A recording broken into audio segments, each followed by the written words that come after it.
বন্ধুরা, travel future চ্যানেলে আপনাদের সবাইকে স্বাগত এবং আজকের আবহাওয়ার আপডেট দেখে নেব। এই মুহূর্তের উপগ্রহ চিত্র অনুযায়ী বঙ্গোপসাগরের উপরে খুব একটা যে মেঘ রয়েছে তা নয়, এবং আরব সাগরের উপরেও খুব একটা মেঘের দেখা পাওয়া যাচ্ছে না। যদি আমাদের বেঙ্গল জোনে আসি তাহলে পশ্চিমবঙ্গের উপরে আমরা একেবারে বীরভূম ও মুর্শিদাবাদে খুব হালকা পাতলা সাদা পেঁজা তুলোর মতো মেঘ লক্ষ্য করতে পারছি। তবে এক কথায় বলা যেতে পারে আমাদের বেঙ্গল জোন মানে পশ্চিমবঙ্গ, এদিকে বাংলাদেশ, এছাড়া ত্রিপুরা, আসাম রৌদ্রজল আবহাওয়া, কোথাও কোনো রকম কোনো বৃষ্টির মেঘের ছিটে ফোটাও দেখা যাচ্ছে না। এই হচ্ছে গিয়ে আবহাওয়ার রাডার, এবং আবহাওয়ার রাডার বলছে যে কোথাও কোনো বৃষ্টি এই মুহূর্তে আমাদের বেঙ্গল জোনে তো হচ্ছেই না। সমগ্র ভারতবর্ষের দিকে যদি আমরা দেখি, সমগ্র ভারতবর্ষও কিন্তু বৃষ্টি মুক্ত রয়েছে এই মুহূর্তে। এই হচ্ছে গিয়ে পরিস্থিতি। এবার আমরা যাব বায়ু মোডে গিয়ে কি দেখব যে নতুন কোনো ঘূর্ণাবর্ত বা নিম্নচাপ তৈরি হওয়ার সম্ভাবনা আছে কিনা বঙ্গোপসাগর কিংবা আরব সাগরে। তো জানিয়ে রাখি, আজকে হচ্ছে 5ই জানুয়ারি 2025 এবং আজ হচ্ছে রবিবার। এই মুহূর্তে দুপুর 1টা নাগাদ আমরা লক্ষ্য করতে পারছি যে একটা ঘূর্ণাবর্ত আন্দামানের দক্ষিণে বঙ্গোপসাগর ও ভারত মহাসাগরের যেখানে সংযোগস্থল সেখানে রয়েছে। তবে তার থেকে পরবর্তী সময় কি কোনো রকম বড় কোনো নিম্নচাপ তৈরি হতে পারে। যদি আমরা ডেটগুলোকে প্লাস করে দেখি তাহলে লক্ষ্য করা যাচ্ছে যে নিম্নচাপ হয়তো হবে, কিন্তু সেটা খুবই কম। ভারী কিছু নিম্নচাপের দেখা আপাতত পাওয়া যাচ্ছে না। এবং ECMWF যে মডেল, ইউরোপিয়ান বিশ্বস্ত মডেল, সঠিক আবহাওয়ার আপডেট আমরা পেয়ে থাকি। সেখানেই আমরা দেখতে পাচ্ছি যে পরপর ঘূর্ণাবর্ত তৈরি হবে, মালদ্বীপের উপর নিম্নচাপ আসবে, কিন্তু আমাদের ভারতের উপরে বা আমাদের যে বেঙ্গল জোন, সেই বেঙ্গল জোনের উপরে কোনো রকম কোনো প্রভাব এর পড়বে না। বৃষ্টি ও বজ্রমুট কি বলছে? বৃষ্টি ও বজ্রমুট বলছে যে হ্যাঁ, বঙ্গোপসাগরে যে ঘূর্ণাবর্ত রয়েছে তার জেরে নিম্নচাপ তো তৈরি হচ্ছে, এবং সেই নিম্নচাপ মূলত শ্রীলঙ্কার উপরে খানিকটা এফেক্ট ফেলবে, এবং আমাদের দক্ষিণ ভারতের খুবই সামান্য কিছুটা অঞ্চলে এফেক্ট ফেলবে। আর ফেলবে কোথায়? মালদ্বীপের কাছে, দক্ষিণে বা দক্ষিণ ভারতে বৃষ্টি, এবং বঙ্গোপসাগর ও আরব সাগরে আগামী কয়েকদিন নিম্নচাপ, বৃষ্টি এগুলো বজায় থাকবে। মালদ্বীপে একটা ভালো নিম্নচাপ থাকবে, প্রবেশ করবে, বৃষ্টি হবে, ঝোড়ো হাওয়া থাকবে। কিন্তু ওই যে বললাম, আমাদের বেঙ্গল জোন একেবারেই পরিষ্কার থাকছে। আচ্ছা, বেঙ্গল জোন পরিষ্কার থাকছে বলছি, কিন্তু গতকালকের আপডেটে দেখেছিলাম মঙ্গলবার দিন আমাদের উত্তরবঙ্গে বৃষ্টি আছে, পশ্চিমী ঝঞ্ঝার প্রভাব, এবং সেই বৃষ্টি কি আছে সেটাও এই মুহূর্তে দাঁড়িয়ে আমরা দেখে নেব। সোমবার তো সেরকম কিছু লক্ষ্য করা যাচ্ছে না। তো মঙ্গলবার দিনটা যদি দেখি তাহলে মঙ্গলবার হ্যাঁ বৃষ্টি আছে।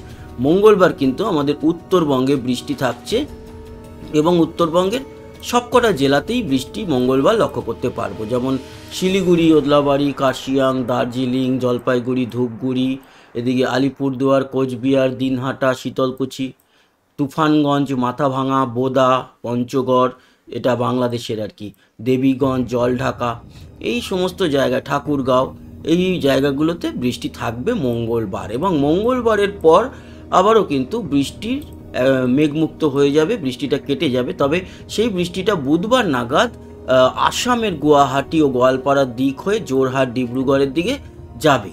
তার মানে বুধবার আসামে এবং শিলচরেও কিন্তু হালকা মাঝারি বৃষ্টি লক্ষ্য করতে পারছি বুধবার দিন। এই হচ্ছে পরিস্থিতি। তারপর কিন্তু আর বৃষ্টি কোথাও আমরা দেখতে পাচ্ছি না, এবং পরবর্তী সময় হয়তো বড় পরিবর্তন যদি কিছু হয় আপডেট দেব, তবে আপাতত তো দেখতে পেলাম না। আমরা বৃষ্টির পরিমাণে যদি যাই তাহলেও আপনারা দেখতে পারবেন যে আজকে তো কোনো বৃষ্টি নেই, এবং সোমবার দিনও কোনো বৃষ্টি আমরা দেখতে পাচ্ছি না বেঙ্গল জোনে। তবে মঙ্গলবার দিন যেটা বললাম যে উত্তরবঙ্গে আমাদের বিক্ষিপ্তভাবে বৃষ্টি থাকছে সবকটা জেলাতেই, আর বুধবার দিনকে আসামে থাকছে, বা মঙ্গলবার রাতের দিকে, বুধবার ভোর রাতে আসামে থাকছে। তারপর বৃহস্পতিবার থেকে আর কোথাও কোনো বৃষ্টি নেই। এমনি আমাদের দক্ষিণের দিকটা পরিষ্কারই থাকছে।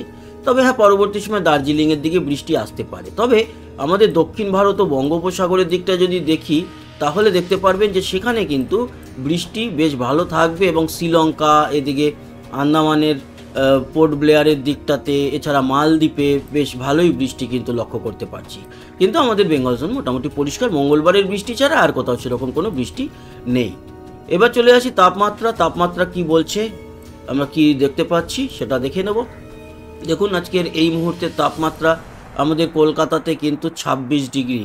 ওকে, তারপরে আমরা যদি দেখি খড়গপুর সহ পুরুলিয়া, বাঁকুড়া 24-25, খড়গপুর, ঝাড়গ্রাম 26-25-এর মধ্যেই, মোটামুটি 25-26-এর মধ্যেই দেখা যাচ্ছে পুরো আমাদের দক্ষিণবঙ্গের সবকটা জেলা, বর্ধমান, নদিয়া, হাওড়া, হুগলি, চন্দননগর, চুঁচুড়া, এদিকে মুর্শিদাবাদ, বীরভূম, দুর্গাপুর, আসানসোল সবই কিন্তু 25-26-এর মধ্যে।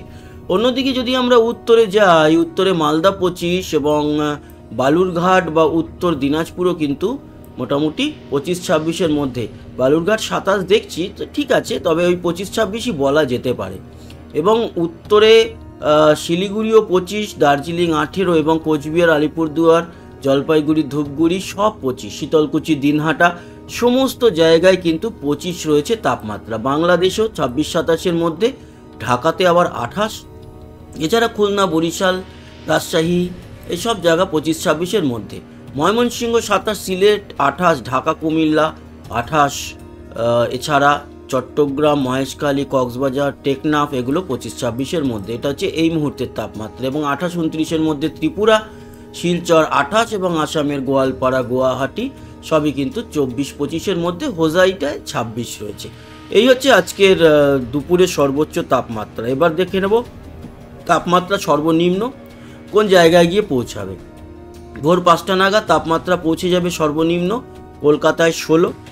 গতকাল বা পরশুর থেকে কম, মানে ঠান্ডাটা কম, মানে গরমটা, তাপমাত্রাটা বেশি। তবে গরম বলা যাবে না, কিন্তু 13তে বা 12তে চলে গেছিলো, সেখান থেকে 16 মানে তো 4 ডিগ্রি বেশি। এছাড়া পুরুলিয়া, বাঁকুড়াতে মোটামুটি 12-13-র মধ্যে থাকছে, সেদিকে ঠান্ডাটা রয়েছে। খড়গপুর, ঝাড়গ্রাম 13-14-র মধ্যে, হাওড়া, উলুবেড়িয়া 14-র দিকে। তারপরে এদিকে যদি আমরা দীঘা, মন্দারমণির দিকটা দেখি তাহলে 14 কাথি, দীঘা 16, মন্দারমণি 16, বেলদা এদিকটা 14-র মতো। এবং চন্দননগর, হুগলি, চুঁচুড়া এগুলো সব 14, কলকাতা 16 তো বললাম, খর্দা 15, হাবড়া, বনগাঁ 13, মানে মোটামুটি ভালোই ঠান্ডা। এদিকে দক্ষিণ 24 পরগনায় 14-15-র মধ্যে থাকবে, বারুইপুর, জয়নগর, মজিলপুরের দিকটায়, বর্ধমান 13, দুর্গাপুর, আসানসোল 14 এবং বীরভূম 15, মুর্শিদাবাদও 15, এদিকে মালদা 15, বালুরঘাট 15, উত্তর দিনাজপুর 15, মানে রায়গঞ্জ, কিষানগঞ্জ সবই, করণদিঘি 15, শিলিগুড়ি 15, দার্জিলিংয়ে 8, তাছাড়া জলপাইগুড়ি, ধূপগুড়ি, জলপাইগুড়িতে 16, ধূপগুড়িতে 14, আলিপুরদুয়ার, কোচবিহার, শীতলকুচি, দিনহাটা এগুলো সবই 14-র মধ্যে থাকবে কাল ভোর রাতে। এবং উত্তর বাংলাদেশে রংপুর, দিনাজপুর এগুলো সব 14-র মধ্যে, ময়মনসিংহ, কলাই, বগুড়া 15, সিলেট 14, ঢাকা 16, খুলনা, বরিশাল 14-15, রাজশাহী, মেহেরপুরের দিকটায় 14-15, কুমিল্লা 16, চিটাগাং বা চট্টগ্রাম, মহেশখালী, কক্সবাজার 17-18-র মধ্যে। এবং 16 বা 15-16-র মধ্যে থাকবে ত্রিপুরা, শিলচর 14 এবং আসাম 13-14-র মধ্যেই থাকছে। গোয়ালপাড়াটা 15, বাকি 13-14-র মধ্যে থাকবে। তার মানে ঠান্ডা রয়েছে, কিন্তু সেই জাকিয়ে ঠান্ডাটা কিন্তু একটু সরে গেল।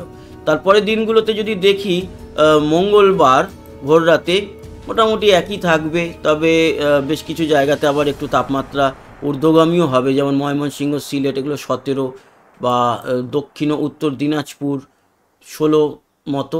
এই যে উত্তরবঙ্গে বৃষ্টিটা আছে না বিক্ষিপ্তভাবে, তার জন্য কিন্তু তাপমাত্রাতে একটা পরিবর্তন উত্তরবঙ্গে দেখা যাচ্ছে। পরবর্তী দিনগুলোতে কলকাতাতে আরও 1 ডিগ্রি বাড়বে, এরকম চলতে থাকবে। তারপরে বুধবার পেরিয়ে বৃহস্পতিবার দিনকে আবার এক ধাক্কায় 14-এ চলে আসবে, বা পুরুলিয়া, বাঁকুড়া 10-এ চলে আসবে, মানে পুরুলিয়া 10-এ, বাঁকুড়া 12-এ, মানে অনেকটা কমে যাবে বৃহস্পতিবার থেকে। এবং শুক্রবারও যদি আমরা দেখি তাহলে শুক্রবারও কিন্তু অনেকটা কম, 14-15-র মধ্যে কলকাতা, এবং এদিকে পুরুলিয়া, বাঁকুড়া 10-11-র মধ্যে চলে আসবে। উত্তরেও কিন্তু তাপমাত্রাটা কমবে। তার মানে সব জায়গাতেই তাপমাত্রা একটু ঊর্ধ্বগামী হয়ে আবার নিম্নগামী হয়ে যাবে আগামী বৃহস্পতিবার থেকে। যেমন আগামী শনিবার 13-এ নেমে আসবে। তো এই পরিস্থিতির মধ্যে দিয়ে চলবে আপাতত জানি খুব ইন্টারেস্টিং নয় এই মুহূর্তের আবহাওয়ার আপডেট। ঝড় বৃষ্টি এসব না থাকলে কি আর আবহাওয়ার আপডেটে মানুষজন ইন্টারেস্ট নিয়ে দেখতে আসে? তাও আমাদের দায়িত্ব আপনাদের কাছে এই খবরগুলো পৌঁছে দেওয়া, নিয়মিত তার জন্যই চলে আসা। সবাই ভালো থাকবেন, আবার দেখা হবে, টাটা।